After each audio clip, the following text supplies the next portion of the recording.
Object shows, huh? You all know what an object show is.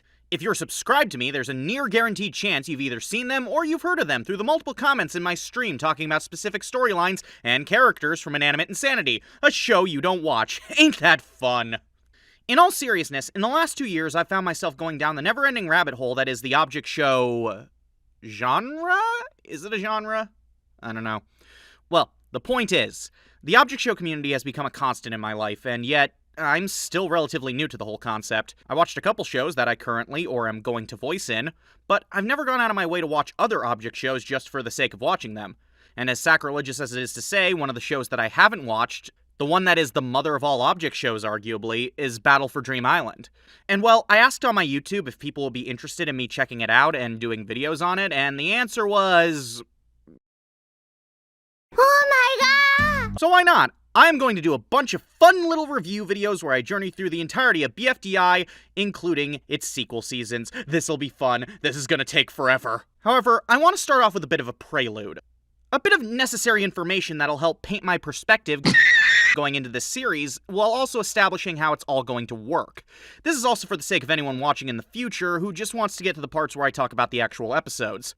If that's all you're here to see, completely understandable.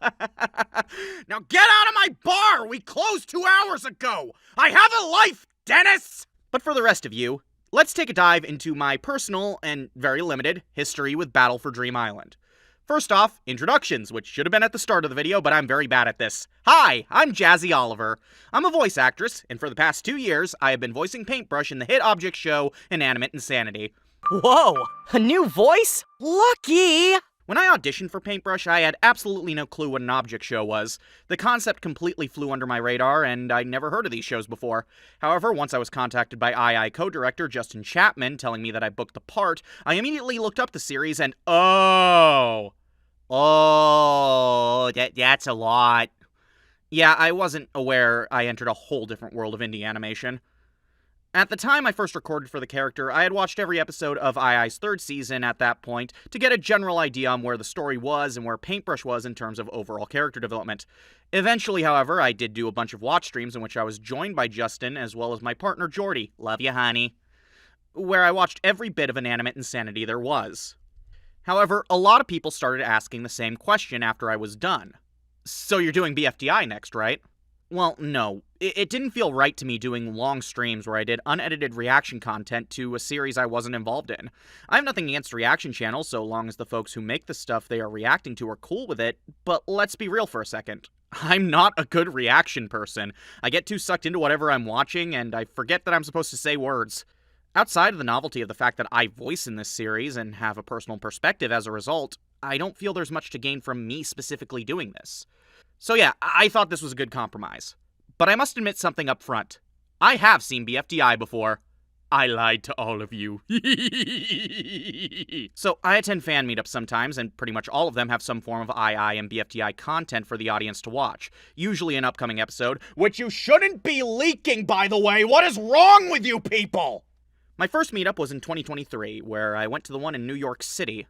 This was my first exposure to BFDI, as a new episode of Teapot was playing alongside the new II episode at the time. I sat backstage along with my friends and fellow II voice actors Dee Cashin and Zooey LeFou, both of whom are absolutely amazing. The new Teapot plays, this is my chance to understand the show that, let's be honest, practically birthed the one that I'm most well known for voicing in, and... I don't get it. Like, I didn't understand anything that was going on, and I was horrifically lost, and, poor Dee had to basically explain stuff that was probably common knowledge to everyone else in that theater. You ever hear some of your friends laughing at an in-joke that you weren't there for, and you desperately want to get it? Yeah, that was me with BFDI. I wasn't against potentially watching it at this point, but I wasn't in a rush to, if that makes any sense. Fast forward to June of this year. I'm in the East Coast for a teaching job, and I have a day off to attend the next meetup in New York City, and I go there with my amazing partner, Jordy. As my anxiety swells as my appearance in that II episode they were premiering wasn't known at the time, and I was sitting next to the amazing person who I dedicated the whole performance to, another BFDI episode, specifically another Teapot one, plays. And, well, I liked it. Like, I don't know what clicked to me when it came to this one, but I was getting into it far better than the one at the previous meetup. And so, my interest was piqued. I wanted to watch more, and hey, if I can do that while entertaining my audience, which clearly gravitates towards OSC content, then all the better. So, here's how this will work. Each video in the series will consist of me watching a set number of episodes. I'm currently sitting at 5 per, but I can see that number being loose depending on how much I have to say about each episode. I'll talk about my general thoughts, highlights of each episode, and things I've noticed. Like I said, these will not be reaction videos. At the end of each video, I will give my thoughts on where we're at in the series. I will continue doing this until there is nothing left to watch. At that point, my dive into the series will conclude. Maybe I'll do thoughts on future seasons as they end, but once I'm out of episodes to watch, that'll be the end of this particular series of videos. I will be looking at each episode critically, but like when I watched the early II episodes, I will also understand the time in which they were made and what budget, if any, they had to work with. Context is important when looking at older internet videos.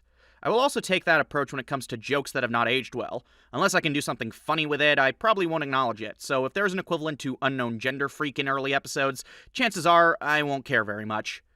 Finally, and I feel this is important, please do not spoil the show in the comments. I'm going to the show mostly blind, so I'd rather experience the show in whatever twists and turns it has as freshly as I can.